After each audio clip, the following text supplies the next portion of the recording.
Good afternoon, everyone. Yeah, am I audible? Yeah. Good afternoon, everyone. So, I go by the name Krishnai, and today I will be storytelling, mostly in English आणि अधून-मधून मराठीत बोलीन. So, I'll start. Yes? Come.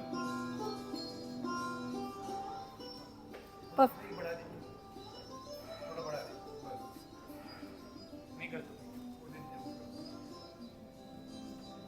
Bus?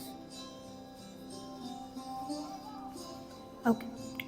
So, the Mumbai summer sun beat down relentlessly, turning Anirudh's tiny apartment into a furnace. The heat wasn't the only thing stifling him, though. Once his child was asleep, the evenings stretched into vast stretches of quiet solitude. Dating apps felt like a cruel joke. Profiles promising perfect love stories seemed fake. Looking for a soulmate, not a babysitter. Anirudh scoffed. Soulmate, the biggest challenge these women faced was picking a perfectly ripe mango that wouldn't stain their designer clothes. Where was the space for a single dad with a mischievous child and a laundry basket overflowing like the monsoon season? One particularly sweltering night, the ceiling fan offering little relief, Anirudh stumbled upon a different app. It catered to people with unconventional lifestyles. A cynical part of him scoffed. Society had a rigid script for single fathers, providers yearning for the perfect nurturing partner to complete their broken homes. The thought of defying that script gnawed at him, a constant battle between desire and expectation. But a deeper, hungrier part yearned for connection. He typed out a profile, single dad seeking witty banter, not judgment. A quiet plea for understanding, a rebellion against the loneliness that threatened to consume him. Minutes later, a notification chimed. A profile name, Bookish Bee, with a profile picture of a woman cascading black curls and a mischievous grin winged back. Her bio, aspiring novelist fueled by chai and existential angst, promised more than small talk. So, the message began. What kind of crime are we planning tonight? Stealing a library book or plotting world domination? Anirudh snorted a laugh, the first genuine one in weeks. He typed back, world domination seems a bit ambitious for a single dad. Maybe just a strong cup of coffee which keeps you awake for all those late night mango lassi emergencies and a conversation that does not include Paw Patrol. Bookish Bee, who turned out to be Krishnai, lived in Pune, a comfortable distance away. The miles couldn't dampen the spark that ignited between them. Their online connection crackled with humor and a shared understanding. He regaled her with tales of single dad life, the bittersweet joy of watching his child build sandcastles, and the never ending cycle of dal and rice dinners. Krishna, in turn, painted a picture of a life in Pune. Cozy cafes overflowing with creative souls, quiet evenings curled up with a book, and a yearning for connection beyond fleeting dates. There was a delicious secrecy to their late night texts and video calls. Open relationships were a taboo topic. The societal stigma hung heavy in the air, an unspoken question mark in their conversations. One night, after a particularly vulnerable exchange about his anxieties about raising a child alone, Anirudh typed slowly, his heart pounding against his ribs. Krishna, he began, this connection we have, it feels unconventional, maybe a little wrong too. Krishna's reply was quiet but steady. It's different, Anirudh, different from what society tells us love should be. But does that make it wrong? A long silence stretched between them, filled only with the hum of the internet. Anirudh wrestled his thoughts. The societal pressures he felt were a heavy weight, but there was also truth in Krishna's words. Their connection, as unconventional as it was, felt genuine and supportive. I don't know, he finally typed, the vulnerability raw in his message. I crave for a partner, someone to share the ups and downs, but with the idea of an open relationship, it feels scary. Krishna seemed to sense his hesitation. We don't have to define it, Anirudh. Maybe this is just about finding companionship, someone who understands the complexity of our lives. We can explore what this is together at our own pace. Anirudh reread her message, a flicker of hope igniting within him. Maybe, just maybe, there was a way to navigate this uncharted territory to find a connection without adhering to the rigid script. He typed back, a single world filled with possibility. Okay.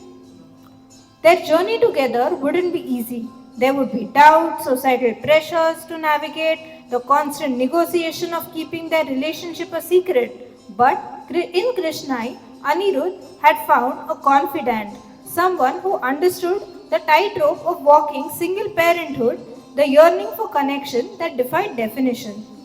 One stolen weekend getaway, a few months later, the thrill of their secret amplified the electric current that buzzed between them. They explored hidden beaches in Goa, the salty breeze whipping through their hair. Stolen kisses, swaying palm trees, were punctuated by nervous glances around the fear of कोणी बघत नाहीये ना. One idyllic afternoon, they found themselves nestled in a secluded beach, the turquoise water lapping gently at the shore. Anirudh, emboldened by the beauty and seclusion, took Krishnai's hand in his, her fingers intertwined within his, sending a jolt through him. Just as he leaned, a booming voice shattered the tranquility. आता हे काका काकू असतात ना, ते नको त्या वेळेला नको त्या ठिकाणी पोचतात. सो तसंच काइंड ऑफ तसंच झालं.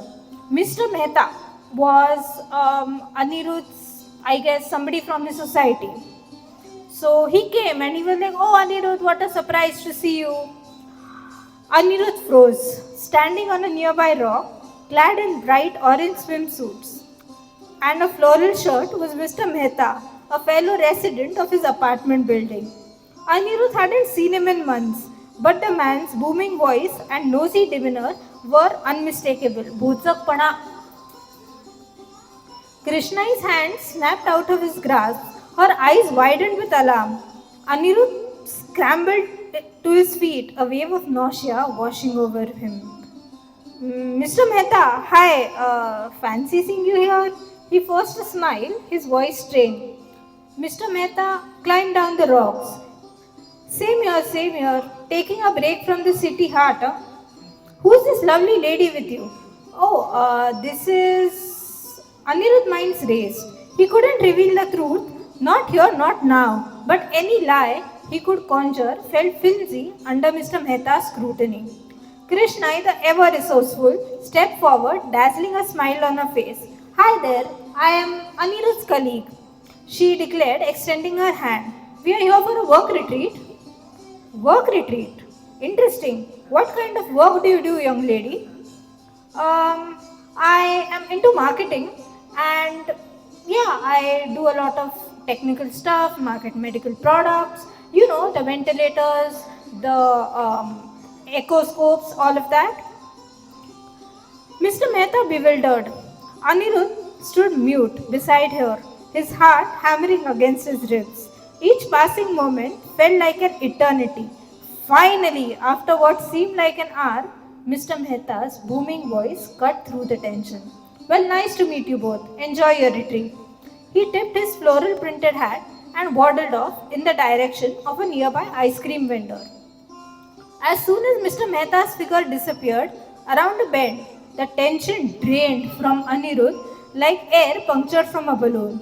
He leaned against a rock, his legs weak with relief. Krishnai, her face was pale but eyes sparkling, let out a shaky laugh. That was close, she whispered. Anirudh reached for her hand, his touch lingering. The near miss had shaken him, but it has also underlined the precautiousness of their situation. Too close, he agreed, his voice thick with emotion. They sat in silence for a moment, the sound of the waves washing away the remnants of their brush with discovery. The stolen moment of intimacy was gone, replaced by a sobering realization. Their secret, while exhilarating, was a fragile bubble constantly at a risk of bursting. Looking out at the vast expanse of the ocean, Anirudh knew a conversation about the future loomed. How long could they keep navigating this secret world? Was there a way to bring their connection out in the open, or were they destined to steal forever moments hidden in coves, forever living in the fear of discovery? Thank you.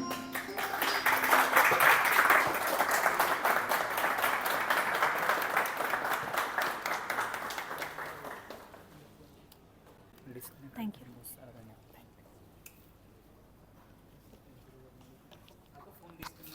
Ji